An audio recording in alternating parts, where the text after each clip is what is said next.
Halo semuanya, balik lagi di playlist Saham Bank Series. Nah, di episode yang keempat ini kita bakalan bahas saham Bank BRI atau BBRI. Nah, gimana update terbaru kinerja BBRI, gimana prospek kedepannya, dan berapa harga wajarnya BBRI, itu semua bakalan kita bahas di video ini.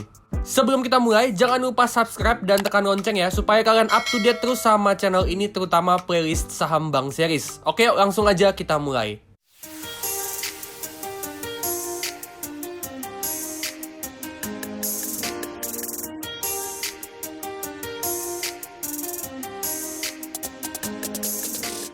Oke, kita lihat ya update terbaru kinerja BBRI. Laba bersihnya naik 67% year on year yang didorong dari pendapatan bunga bersih naik 9% year on year, operating income-nya naik 8% year on year, laba sebelum pencadangan atau pre-provisioning operating profit disingkat PPOP ini naik 13% year on year, sama beban pencadangan atau provision expense-nya turun 31% year on year. Jadi pertumbuhan labanya yang tinggi itu selain karena income-nya yang tumbuh, itu juga dibantu sama beban pencadangan atau provision expense-nya yang berkurang. Pendapatan sama labanya yang tumbuh ini juga nggak lepas dari kredit sama pendanaannya yang naik 9% year on year. Terus tabungan demand deposit sama savings-nya, kita bisa lihat di sini ya, ini pertumbuhannya lebih gede daripada time deposit. Perlu kita tahu kalau demand deposit sama saving ini tabungan yang bunganya kecil atau yang biasa kita kenal dengan sebutan CASA. Sedangkan time deposit ini bunganya gede. Artinya kalau demand deposit sama saving ini tumbuhnya bisa lebih gede daripada time deposit, itu bisa ngebuat BBRI lebih efisien dari segi beban bunga yang mesti mereka bayar ke nasabah yang punya tabungan sama deposito. Dan dengan mereka bisa lebih efisien beban bunga, itu bisa ngebantu pertumbuhan pendapatan sama labanya BBRI. Nah, kalau kita lihat dari 10 tahun terakhir, dari tahun 2012, labanya BBRI ini tumbuhnya konsisten banget dari tahun ke tahun dengan rata-rata growth itu di 10,7% per tahun. Dan cuma turun di tahun 2020 sampai 2021 karena efek dari pandemi COVID. Jadi BBRI ini kinerjanya stabil banget dari tahun ke tahun, dan ini gambaran kalau BBRI ini saham yang cocok buat kita investasi jangka panjang. Oke, next kita lihat di sini. Price to earning-nya BBRI ada di 14,2 kali, PBV-nya ada di 2,4 kali. Ini murah atau enggak? Kalau kita bandingin ya sama rata-rata price to earning sama PBV-nya rata-rata 10 tahun terakhir, rata-rata price to earning-nya itu ada di 14,3 kali, sama rata-rata PBV-nya ada di 2,6 kali. Jadi beda-beda tipis ya sama rata-rata historis, yang artinya bisa dibilang BBRI ini ada pas di harga wajarnya. Tapi nanti di akhir video kita bakalan cari tahu berapa harga wajarnya BBRI ini berdasarkan potensi growth-nya BBRI buat kedepannya. Next, untuk profitability, net interest margin-nya ini tinggi banget ya di 7,8%. Ini ciri khas bank yang banyak nyalurin kredit ke mikro sama UKM. Dia punya NIM yang tinggi karena emang kredit ke segmen UMKM, mikro, usaha kecil sama menengah itu punya bunga yang tinggi. Return on equity 17% ini bagus, terus cost of fund-nya 2% sama CASA-nya 66%. Ini cukup bagus dari segi efisiensi beban bunga meskipun masih kalah dari BCA sama Bank Mandiri. Non-performing loan 2,6% ini cukup bagus ya, selama bisa dijaga di bawah 5% ini masih termasuk bagus. Terus loan to deposit rasionya 78% ini cukup bagus dari segi likuiditas aset. Capital adequacy ratio 25%, ini bagus banget untuk kesiapan modalnya, dan cost to income rasionya ada di 47%. Ini agak tinggi sebenarnya ya, dan ini pertanda kalau BBRI agak kurang efisien. Idealnya cost to income ratio itu di sekitaran 30-40%-an. Tapi nggak apa-apa, selama bisa dijaga di bawah 50%, kalau menurut gua masih cukup oke. Sekarang kita breakdown loan atau kreditnya BBRI. Masih kayak biasa, kreditnya paling banyak itu disalurin ke segmen mikro sama segmen small atau usaha kecil. Terus ada juga ke korporasi, ke consumer juga ada, terus yang porsinya paling kecil itu segmen medium atau usaha menengah. Nah, kalau kita lihat lebih detail diagram yang sebelah kanan, kita bisa lihat kalau porsi kredit mikronya ini naik terus dari tahun ke tahun, sedangkan porsi untuk kredit korporasi sama kredit consumer ini turun terus dari tahun ke tahun. Nah, ini pertanda kalau BBRI ini masih mau terus naikin pendapatan bunganya. Karena segmen mikro itu segmen yang punya bunga kredit yang tinggi. Sedangkan segmen korporasi itu bunga kreditnya biasanya rendah. Jadi BBRI ini masih terus berusaha naikin pendapatan bunga sama NIM mereka ke depannya, yang harapannya bisa bantu numbuhin profitnya BBRI juga. Nah, tapi di sisi lain kita juga perlu tahu kalau segmen mikro ini segmen yang punya resiko yang tinggi. Di balik bunga kredit yang tinggi, resiko gagal bayarnya juga tinggi. Jadi dengan BBRI ini masih mau terus ekspansi kredit mikro, ini ada plus minusnya. Nah, sekarang kita bakal bahas gimana prospek BBRI buat ke depannya. Apa-apa aja yang bakalan jadi katalis pertumbuhan buat BBRI. Yang pertama itu ekspansi kredit. Manajemen BBRI proyeksiin kalau tahun 2023 kreditnya bakalan tumbuh sekitaran 10-12%. Ini growth yang cukup bagus, terus NIM-nya bakalan bertahan di 7,7% sampai 7,9%. Artinya dengan kreditnya yang ekspansi, itu bisa berpotensi numbuhin pendapatan sama labanya BBRI. Yang kedua itu dari Pegadaian PNM. BBRI bareng sama Pegadaian PNM ini ngebentuk ekosistem ultra mikro di mana Pegadaian PNM ini bakalan jadi perpanjangan tangannya BBRI untuk nyalurin pembiayaan ke segmen mikro.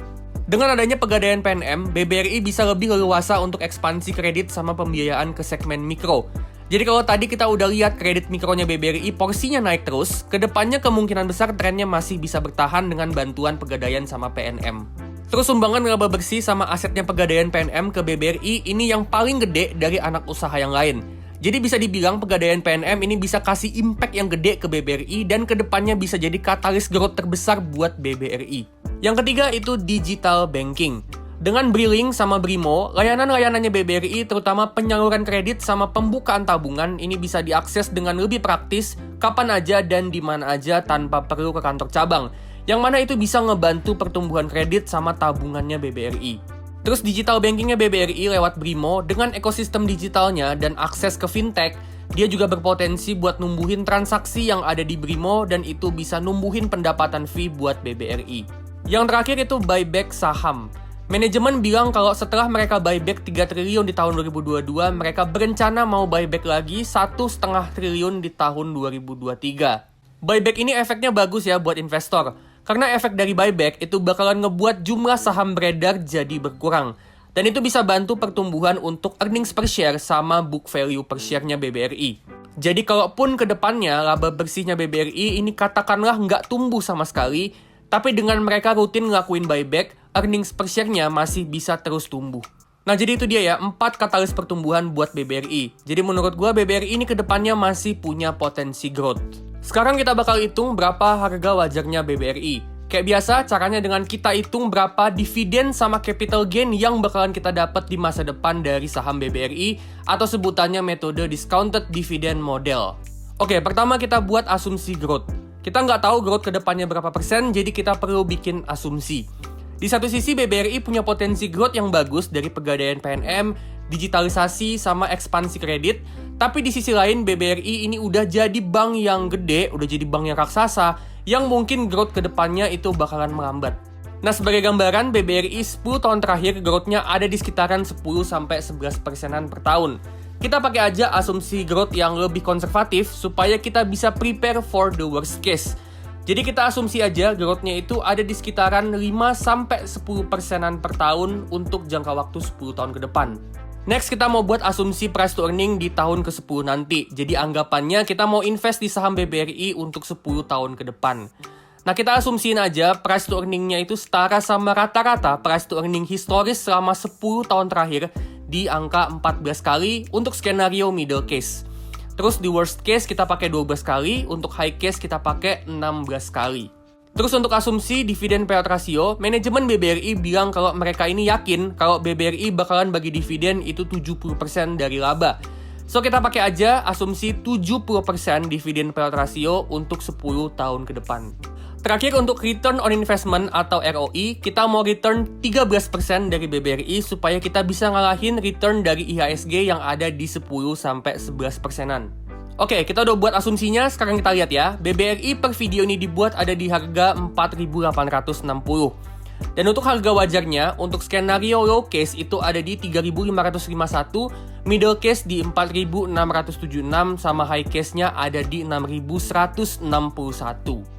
Jadi kalau ternyata BBRI ini ke depannya growth-nya bisa setara high case sampai 10%-an per tahun growth dari EPS-nya, berarti harga wajar BBRI itu di 6.100-an. Dan di harga sekarang ini masih termasuk under value. Nah kalau menurut gua, growth di sekitaran 8-9%-an, high single digit, ini growth yang realistis buat BBRI. Jadi perkiraan gue growth-nya BBRI ke depannya ada di tengah-tengah antara middle case sama high case. Dan menurut gue harga wajarnya itu ada di kisaran 4.700 sampai 4.800-an. Jadi dari dua kali valuasi, yang pertama tadi pakai PER sama PBV historis, terus yang kedua pakai discounted dividend model. Dari dua kali valuasi itu kita bisa bilang kalau BBRI ini di 4.700-an sampai 4.800-an ini ada pas di harga wajarnya. Jadi BBRI di harga sekarang apakah bagus buat invest jangka panjang? Sebenarnya masih lumayan bagus, tapi akan lebih bagus lagi kalau kita pakai margin of safety. Kalau gue sendiri baru mau beli saham BBRI itu di sekitaran harga 4.200-an sampai 4.300-an. Jadi gue pasang margin of safety itu sekitaran 10%-an. Tapi keputusan mau beli apa enggak di harga sekarang itu balik lagi ke kalian masing-masing. Oke, itu dia ya saham BBRI. Kalau kalian suka kontennya, jangan lupa subscribe dan tekan lonceng dan stay tune terus di channel Todopedia, terutama di playlist Saham Bank Series. Disclaimer ya, ini bukan perintah jual beli saham, tapi cuma analisa dan perkiraan aja. Keputusan di tangan masing-masing dan jangan lupa do your own research. Oke, gue pamit dulu dan sampai ketemu di video selanjutnya.